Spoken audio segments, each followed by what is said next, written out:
저는 이제 우리 교회에서 연보나 헌금 이런 거에 대한 설교를 제가 잘 한 기억이 나지 않는데요. 근데 이 고린도후서 내용에 보니 바울 사도께서 연보 이야기를 아주 자세히 이렇게 하고 있습니다. 그래서 우리 연보에 대해서 성경에서 뭐라고 말씀하는가 우리 정확히 한번 우리도 살펴볼 필요가 있는 것입니다. 우리 대부분 교회에서는 주일 예배마다 헌금을 하죠. 헌금은 우리 사람이 임의로 만들어낸 그런 제도가 아닙니다. 우리 구약 성경에서도 보나 신약 성경에서도 보나 헌금에 대해서 말씀하고 있습니다. 다른 말로 하면 우리 하나님께서 성도들에게 이 헌금을 하도록 말씀하고 계시다는 것입니다. 근데 하나님께서 왜 성도들에게 헌금을 하라고 했습니까? 하나님이 무슨 돈이 필요한 분입니까? 우리 하나님은 천지 만물을 만드시고 세상에 이렇게 모든 것을 운영하시는 분이고 주인이시죠. 무엇이 부족한 것이 없는 분이십니다.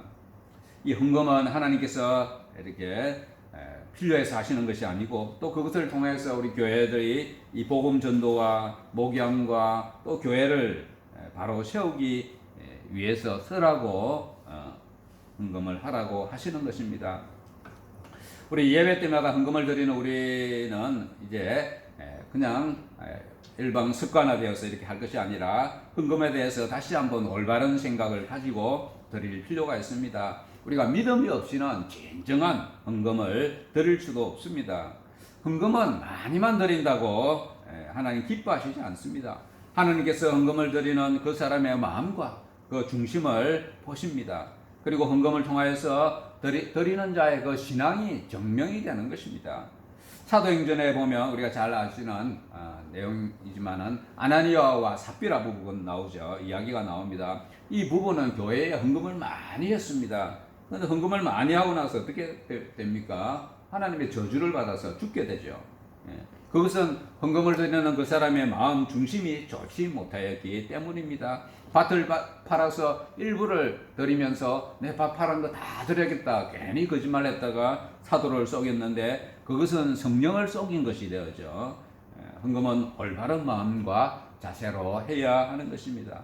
오늘 내용은 이제 지난주에 이어서 예루살렘 교회를 위한 연보에 대한 내용인데요. 연보를 하는 마음과 그 결과에 대해서 우리 함께 상고해 보고자 합니다. 오늘 1절 말씀을 보면 성도를 섬기는 일에 대하여는 내가 너희에게 쓸 필요가 없나니 이는 내가 너희의 원함을 알미라. 내가 너희를 위하여 마게도냐인들에게 이는 내가 너희의 원함을 알미라. 바울 사도는 그 고린도 교회 성도들이 헌금에 대해서 이 연보에 대해서 지금 원하는 바를 알고 있다는 말이죠. 형제를 도울 필요성에 대해서 바울 사도는 이전에 이미 고린도 교회 성도들에게 다 얘기를 해놨고, 그리고 고린도 교회 성도들은 이 섬기는 일에 대해서, 제가 예루살렘 교회를 섬기는 일에 대해서 그들도 기꺼이 참여하겠다고 이미 그런 마음을 정하고 있었기 때문에 바울 사도가 더 이상 구구절절하게 또다시 말할 필요가 없다는 것입니다. 1년 전에 디도를 보내어서 이 일을 시작하였습니다. 기도를 통하여서 그 취지를 알려주고 이 헌금을 마음에 작정하도록 하고 시작하도록 그렇게 하였다는 것이죠. 그때 이 고린도 교회 성도들이 아주 적극적인 태도를 보여주었던 것입니다.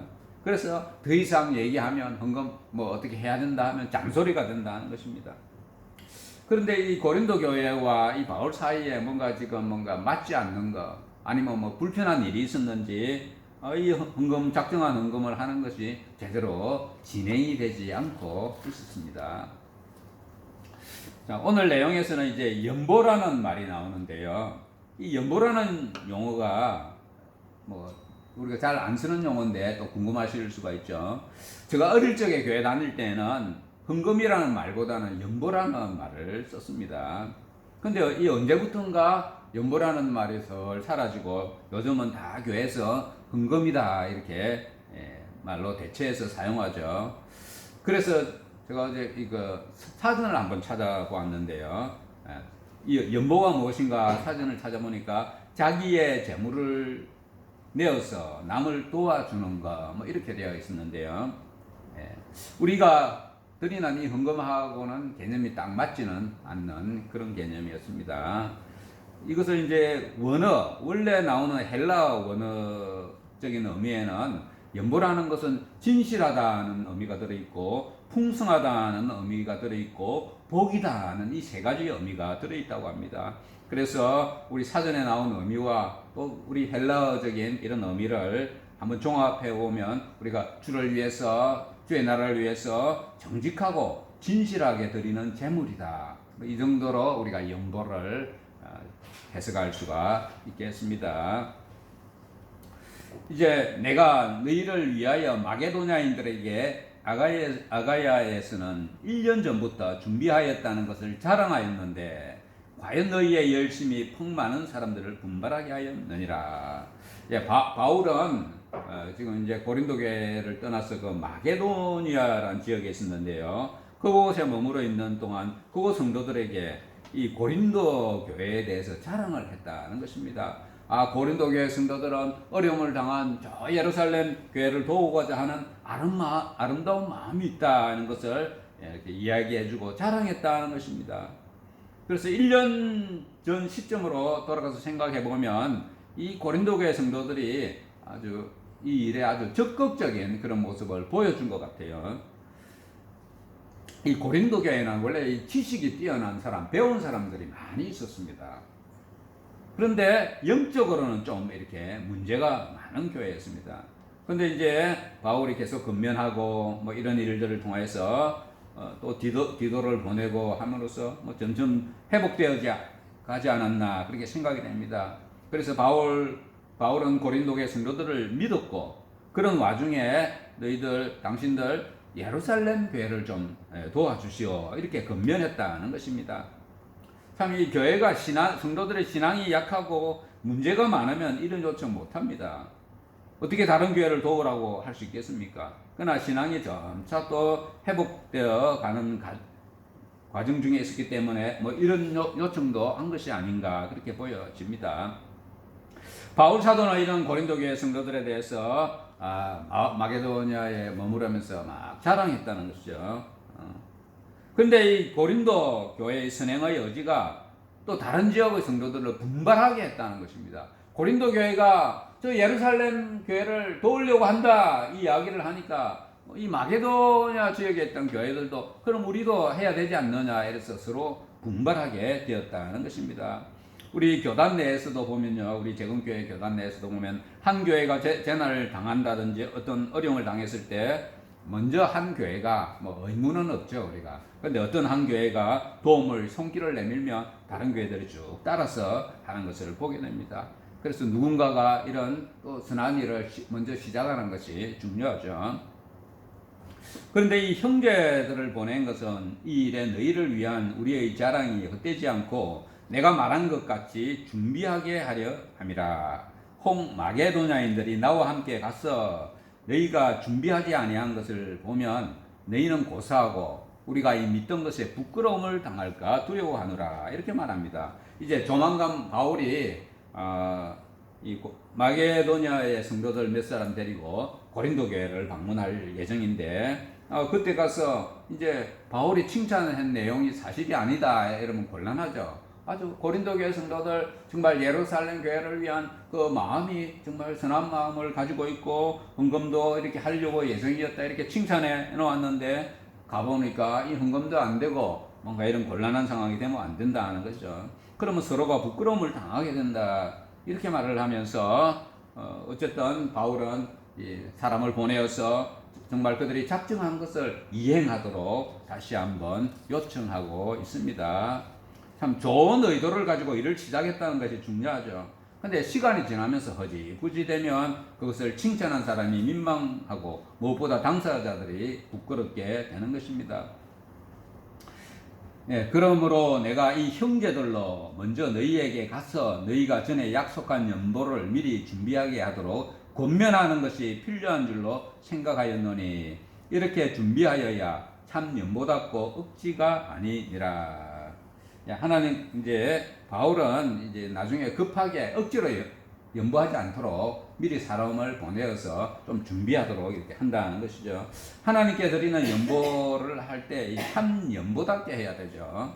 오늘 내용을 보면 미리 준비하고 억지로 하지 않아야 한다. 그렇게 말하고 있습니다. 이런 연보의 정신을 오늘날 교회에서 헌금할 때 우리도 적용할 필요가 있습니다. 헌금은 마음에 미리 준비한 마음으로 하는 것이 필요합니다. 하나님께 대해서 감사하는 마음으로 미리 준비하여서 해야 한다는 것입니다. 우리 교회에서 하는 헌금에 대한 그 대표적인 사례가 누가복음 12장에 보면 나오는데요. 두 렙돈을 드린 과부의 이야기가 나옵니다. 이 여인은, 이 과부는 헌금 시간에 두 렙돈을 드렸는데, 이 두 렙돈은 오늘날로 말하자면 1,000원입니다. 1,000원. 1,000원 정도를 이제 헌금통에 넣었는데, 이 헌금은 다른 사람에게는 몰라도 이 과부 여인에게는 대단히 큰 금액입니다. 예수님께서 그래서 제자들을 불러서 말씀하시기를, 내가 진실로 너희에게 이르노니 이 가난한 과부는 헌금함에 넣는 모든 사람보다 많이 넣었도다. 이렇게 예수님께서 여인에 대해서 말씀하셨습니다. 하나님께 드리는 헌금은 이 절대적인 금액이 중요한 것이 아닙니다. 어떤 마음으로, 어떤 자세로 드리는가가 중요한 것입니다. 자, 오늘 이제 말씀 중에서 두 번째 우리가 한번 하고자 하는 내용은, 오늘 말씀의 6절에 보면 심는 대로 거둔다는 오늘 말씀이 나오죠. 오늘 6절 말씀을 우리 함께 한번 읽어 보겠습니다. 시작. 이것이 곧 적게 심는 자는 적게 거두고 많이 심는 자는 많이 거둔다 하는 말이도다. 우리 농사를 지어 보신 성도들은 이 말이 감이 확 올 것으로 생각이 됩니다. 하여튼 파종을 봄이든 이제 많이 하면 나중에 많이 거둘 수가 있죠. 근데 봄에 조금 심어놓고 나중에 많이 거두기를 바라면 이상한 사람이죠. 물론 자신이 이제 소유한 밭이나 이 면적이 너무 논인 면적이 적으면 많이 심으려고 해도 많이 심을 수가 없죠. 그러나 공간만 있다면 많이 심은 농부가 많이 거둘 수가 있는 것입니다.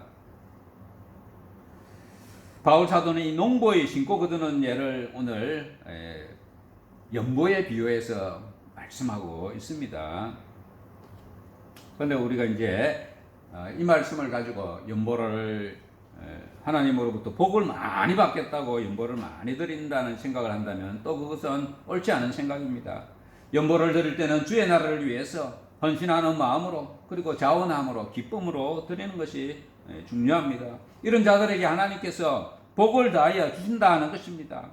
이 복이라는 것이 또 구체적으로 무엇인가에 대해서 또 우리 너무 집중할 필요는 없습니다. 그것은 이 땅에서 물질적인 복이 될 수 있습니다.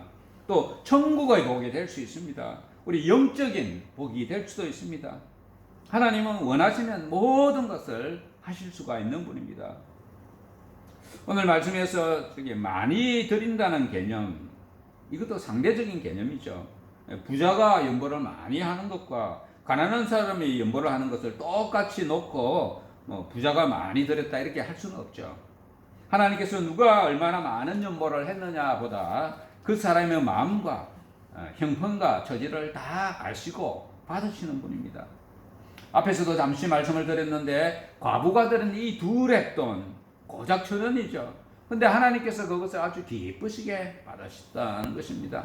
과부 형편에서 드린 1,000원이라는 돈은 부자가 몇백만 원 드린 것과 같은 그 이상으로 아주 귀중한 것이 되는 것입니다. 과부는 비록 적은 돈을 드렸지만 사실은 많이 심는 자였습니다. 연보를 드림에서도 농부가 파종하는 원리, 적게 심는 자는 적게 거두고 많이 심는 자는 많이 거두는 이 원리가 적용된다는 사실을 우리는 알 필요가 있습니다. 그런데 오늘 7절 말씀에 보면요, 각각 그 마음에 정한 대로 할 것이요 인색함으로나 억지로 하지 말지니 하나님은 즐겨내는 자를 사랑하시느니라. 연보를 드리는 마음은 우리가 습관적으로 그냥 대충 이렇게 내지 말고 마음에 정한 대로 하라는 것입니다. 그러나 인색한 마음이나 억지로는 하지 말라는 것입니다. 그런 마음으로 해봤자 본인도 별로 은혜가 되지 못할 것이고, 연보를 해놓고 괜히 아이고 너무 많이 했나 보다 이렇게 아깝고 안타까워한다면 하나님께서 그 마음을 기뻐하겠습니까? 우리가 사람에게 선물을 줄 때도 마찬가지죠. 선물을 받는 사람의 마음은 이 선물이 꼭 많고 적고를 떠나서 어떤 마음으로 주느냐, 기쁨으로 주느냐, 그런 마음이 달려 있죠. 뭘 많이 받았다고만 좋아하지는 않습니다. 우리 생일날 되면 우리 가족들이나 또 우리 자녀들이 부모님을 위해서 때로는 선물을 주기도 하죠. 선물을 준다면 우리 작은 것도 우리 괜찮습니다. 반대로 뭐 별로 주고 싶지도 않은데 뭐 많은 것을 체면치레로 억지로 준다면 괜히 받는 마음이 더 부담스럽죠. 성도들의 연보를 드릴 때 우리 하나님 마음도 그런 것입니다. 그래서 우리 정한 대로 할 것이요 인색함으로나 억지로 하지 말지니, 그렇게 말씀하고 있는 것입니다. 이어서 즐겁게 드리는 자에게 은혜를 주신다, 오늘 말씀하고 있습니다. 하나님이 능히 모든 은혜를 너희에게 넘치게 하시나니 이는 너희로 모든 일에 항상 모든 것이 넉넉하여 모든 착한 일을 넘치게 하려 함이라. 즐거움으로 드리는 자에게 하나님 은혜를 채워주셔서 또 나중에 더 기쁨으로 드릴 수 있도록 또 그렇게 해주시는 것입니다. 선한 일을 하려고 해도 또 너무 결핍하고 뭐가 없으면 하기가 어렵죠. 그래서 하나님께서 채워주시는 것입니다. 즐겁게 주께 드리는 자들에게 넉넉함이 있고 풍성한 삶을 살게 해주신다 말씀하고 있습니다. 이 말은 뭐 그 사람이 꼭 부자가 되도록 해주신다는 또 그렇게만은 우리 해석하지 않아야 합니다.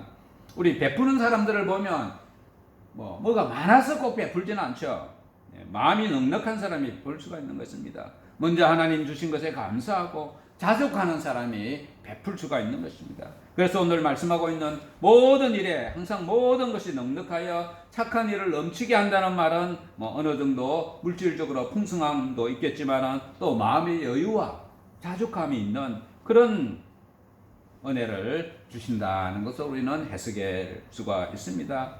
우리 사람들을 보면 고정된 수입이 그렇게 많지 않은 것 같은데 늘 풍성하게 사는 사람이 있죠.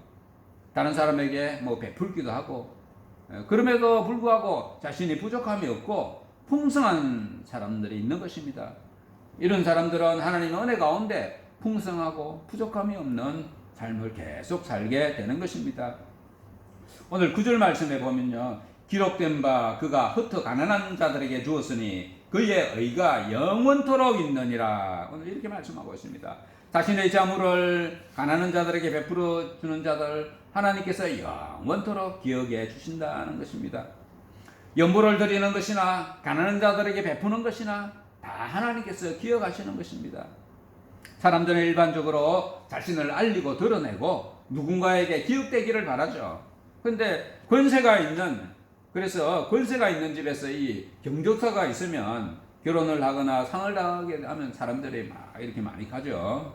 왜냐하면 그런 사람들에게 기억되려고, 특히 권세자들에게 기억되려고 그렇게 하는 것입니다. 그러나 우리는 무엇보다 하나님께 기억되는 것이 중요합니다. 그런 참된 지혜로 살아가시기를 바랍니다. 세상에서는 어떻게 되든 기억되기 위해서 우리 시간과 에너지를 사용합니다. 그러나 우리는 그렇게 하기보다 하나님께 즐겁게 드리고 베풀며 살아가다가 그가 하나님 앞에 영원토록 인정되고 기억되는 성도들이 되시기를 바랍니다. 심는 자에게 씨와 먹을 양식을 주시는 이가 너희 심을 것을 주사 풍성하게 하시고 너희 의의 열매를 더하게 하시리니 너희가 모든 일에 넉넉하여 너그럽게 연보를 하면 그들이 우리로 말미암아 하나님께 감사하게 하는 것이라.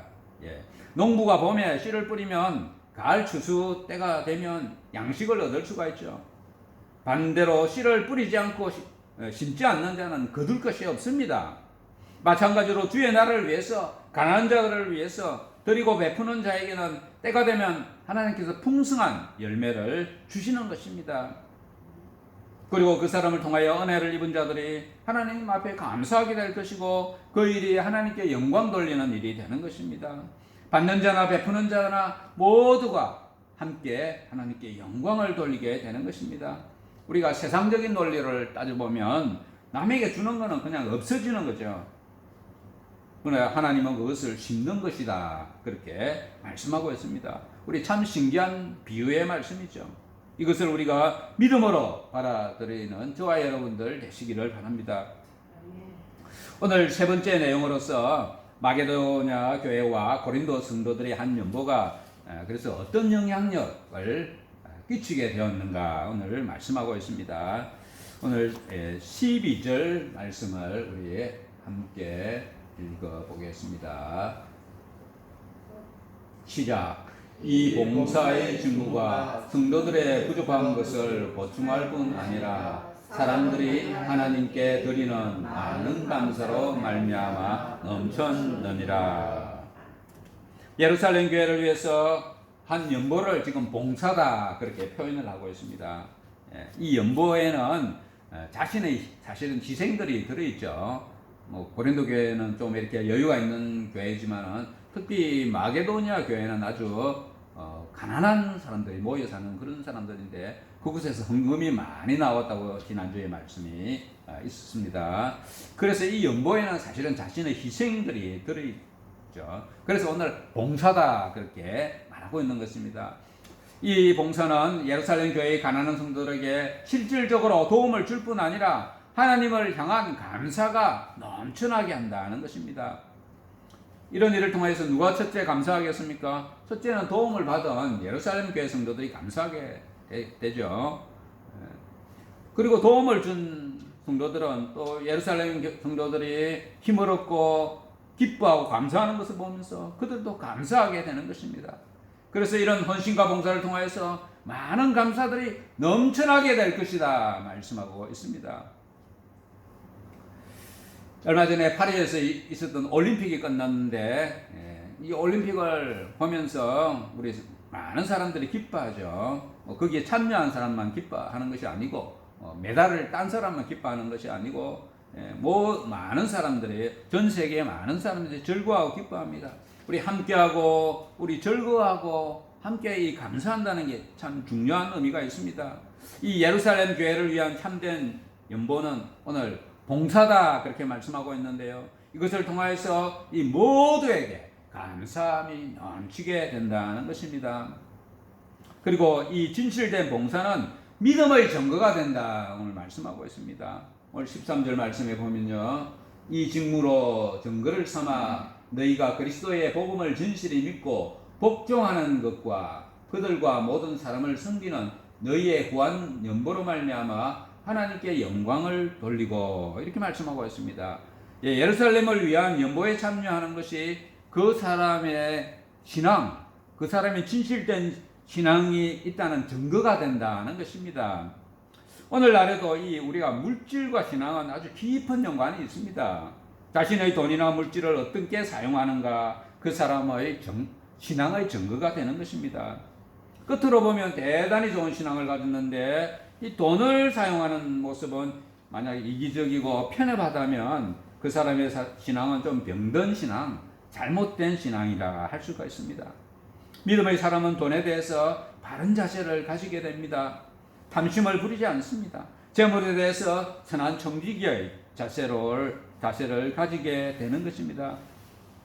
예루살렘 교회를 위하여 연보를 하게 됨으로써 이제 나타난 결과를 바울사도가 예측하고 있는데요. 오늘 14절과 15절 말씀해 보면 이렇게 말씀합니다. 그들이 너희를 위하여 간구하며 하나님이 너희에게 주신 지극한 은혜로 말미암아 너희를 사모하느니라.